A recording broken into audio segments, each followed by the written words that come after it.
I got these little hearts bought for me for Christmas, and each one of them, apart from this one which is completely blank, has a little saying in them, and I'm going to show you how we can turn this into something really nice for Valentine's. Use them as a coaster if you want to use them as a coaster, and also how you can bring out all these beautiful details. I'm going to show 3 different ways of being able to set these details out, so it's well worth knowing. A lot of information in this one. A huge thank you to General Bands for sponsoring this video. A little bit more about them later on. Now, before I pour any resin into these, what I'm going to do is show you 2 ways of filling in this lettering so it comes out really nice and bright when you demold it, and also 1 way once it's been cast. I'm going to be using good old nail varnish to start with, and I've got a white nail varnish here that I'm going to be using for this one, and I've given that a good shake. And this isn't the gel nail varnish, this is just normal nail varnish, the cheaper sort, so you don't have to cure this, you just need to let it dry. I'm using a micro brush to start with because that will paint on there really well, and as you know, if you've seen any of my other videos recently, I am loving this technique. And these micro brushes I use all the time. I absolutely love them. I use them for so many different things. In fact, I put them in as one of my must-have tools in a video I did recently as well. I'll link that one down in the description below. Now, the next one I'm going to do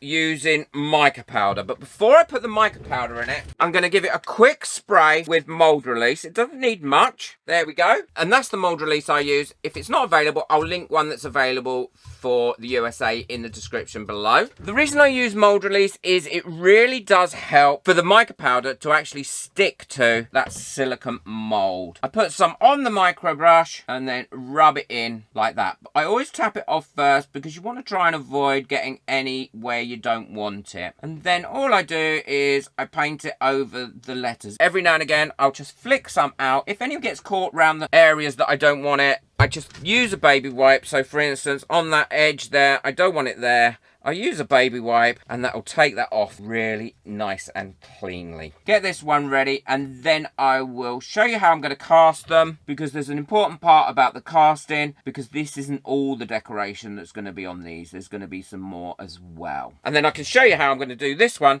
at the end. Well, now this is all dry, the mica powder and the nail varnish, I can pour over my resin, and I'm going to be using the J Dictions ×3 UV Protect resin. I love this resin. I've put loads of glitter in here because I want to make sure it's really sparkly. Big thank you to all my members whose names are coming up now. If you want to become a member, benefit from all the perks, the Facebook group and the live streams and tutorials that go on in there, then the link for that is in the description below. What I'm doing is I'm only pouring these in about 1/3 of the way up because I want to add quite a bit more to this coming up soon. Popping any bubbles that come up, and once I'm happy that those bubbles have popped, I can then put them to one side. A massive thank you to all the people that got me a coffee last month. Without you people, I wouldn't be able to survive. Thank you. These hearts have cured really well, and I can now put the other bits onto them that I want to do. One of the hearts, I'm going to put these resin stickers in that I've made. Now, I have got a video coming up on this in a couple of weeks, how to make these, so don't worry about that, and they're really, really easy to make. I'm also going to put some rose petals in one, some of these poppies that I pressed using my microwave press in another, and some temporary tattoos in the other, and then put the resin on. But before that, I want to be able to prep these so that they don't move around or trap any bubbles. I'm going to use different things for different products. So for these resin stickers, what I'm going to be using is this glue called Tack It Over. All I need to do is put a little bit in the middle there. It will dry nice and clear, and then cover each one of the pieces in that fully. And that'll mean that there'll be a far less bubbles trapped under that. It also means it's not going to move and float to the top or anything when it's in the resin and curing, which is really important. You want it to stay where you want it, and I find this Tack It glue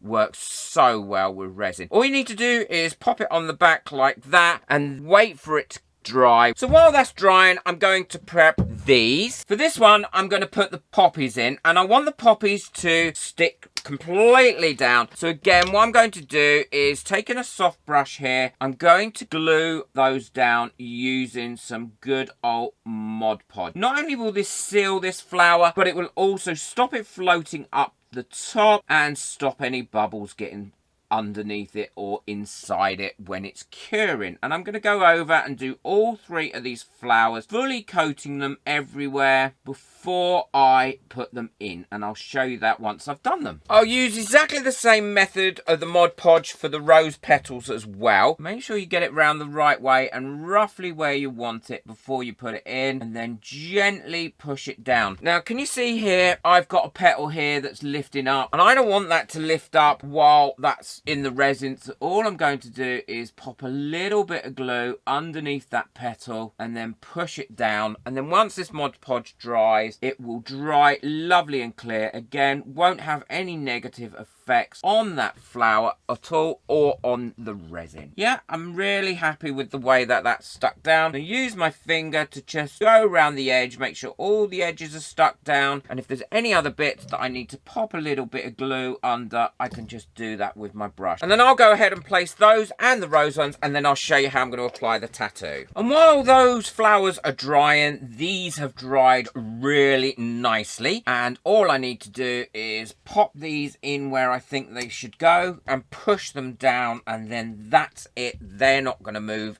anywhere, and that's not going to affect that whatsoever. I'm going to put the balloon there, and I'm going to put those balloons there, and that's them in there like that. Give them a really good push down all around the edges as well, because I want to make sure those edges are nice and flat and not going to trap any bubbles. And the next thing I'm going to do is choose which of these tattoos I'm going to use. I actually love those little red lips, and I think they're going to look nice in there, and I'm going to put some butterflies either side. Now always make sure, and I always often forget this, take the bit of plastic off before you place this down. Now they should have stuck to there quite well, and what you now need to do is give those a little bit of a soaking with some water, and then just leave them for about a minute and a half until you can move the paper on its own and leave the tattoo behind. Unfortunately, the lips haven't shown up very well. It's probably because they're red, but if you look, that is how easy it is for these to come off. The butterfly's not too bad, although it hasn't shown up really well, but I do quite like that. But what I'm going to do is I'm going to put another butterfly. I'm not going to remove those lips because I think they'll look okay underneath, but I am going to put another butterfly in there. So that one should do, and then I'm going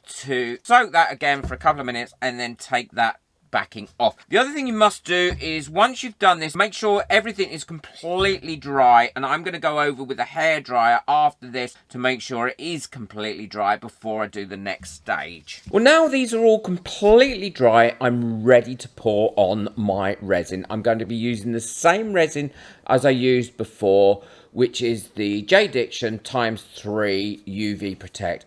Now what I would suggest is that you make sure there's no dust on them like I just did, is that you pour this on nice and slowly. That way you're not going to trap any bubbles on the surface, and also you're going to get a much nicer effect. Now I'm going to pour this resin so it really is right to the very top of these molds now, and as you'll see, by using this technique you're actually not going to get bubbles rising out through the items or trapped underneath that are going to release during the curing stage, and it is really useful. That tack it on glue as well is amazing. They are not going to float to the top, and they are not going to move around anywhere. Now these are fully poured, I'm just going over, popping any bubbles that may come up or be there from mixing the resin, although there isn't much in the J-Diction resin, with a long neck lighter, never a torch, remember, and then I'll leave this to cure. Gentlebands, the sponsor of this video, have sent me this beautiful ring. I did choose this one. It's made out of an old whiskey barrel, some tungsten, and opal. Look at that. Look at the craftsmanship on that. The other thing is they're offering free engraving on their rings at the moment. This appeals to me because I love the sparkle, and obviously I love the colours, and the way it's been reimagined and designed is just out of this world. As Valentine's is coming soon, this is an ideal gift, especially if you use that massive discount I've got in the description below for your loved one. They come in all different sizes, really easy to size as well, and get the size that you want. Make a beautiful gift, and these are available at this website. The link is in the description below, and there are hundreds to choose from, and their craftsmanship is amazing. The attention to detail is just beautiful. I think any man or woman, come to that, would absolutely be proud to own one of these and to wear one of these. Nothing says I love you like a lovely piece of jewellery. Thank you, Gentle Bands, for sponsoring this video. Well, these are all gone nice and hard now, fully cured, so it's about demolding them. And that's how the nail varnish looks. I love that. I think it gives such a professional finish to it. That's how the mica powder one looks. Again, that's come out really, really nice, lovely and glittery. The one without anything on the back, and the one that's got writing on the back, but we haven't done anything with. What I'm going to do is quickly show you one more technique on how to fill that writing in if you hadn't already done some. But didn't these come out beautiful? I love the stickers. The rose petals have come out lovely. The butterflies, not as colourful as I'd liked, but I do love the pansies. So all you need to do is choose the colour of paint that you want to use, and I'm going to use this Arteza Iridescent Yellow. It's a dreamy yellow, and you know I love these iridescent paints. And then I'm going to leave that on there like that, and then just push that paint into all those little areas. So there we go, that's on there now. What I'm going to do is just give this a quick dab off to get rid of some of that excess, and then I'm going to let that dry, but I can't be bothered to wait for it to dry, so I'm going to dry that paint with my hairdryer. And then all I do is I take a damp baby wipe and then clean off all the additional paint that is on the top. It's not as solid as the nail varnish or the mica powder, but it still does highlight those letters. So now what we're going to do is, you could use these as coasters, as they are, as two-sided coasters, but I don't want to use them as coasters. I want to have it hanging up. What I've done is I've made some braid out of just this normal ribbon and then put some end caps on. It's really easy to make this. It takes no more than about 5 to 10 minutes, and what I'll do is I'll link a video at the end of this from my other channel where I've given some demonstrations, and I've also got some more coming up, and that's Steve McDonald's crafting. So I've made those, and what I intend to do is have them as a wall hanging, and that means I'm going to have to drill a hole through there and put in a jump ring. So I'm going to go ahead, drill my holes. I've shown that lots of times on other videos, and then I'll show you how to put it together and what it looks like finished. Well, we've now turned that into an awesome wall hanging. You can have it either that side, or you could have it that side, or you could suspend it somewhere so it moves around. Lots of different techniques there that I've shared with you. That's what it looks like hanging up. I think it hangs really nice, make a great living room decoration. Massive thank you to Gentle Bands for sponsoring this video, and don't forget there's a humongous discount if you want to buy that special someone in your life a beautiful ring. Take care, enjoy your resin, bye.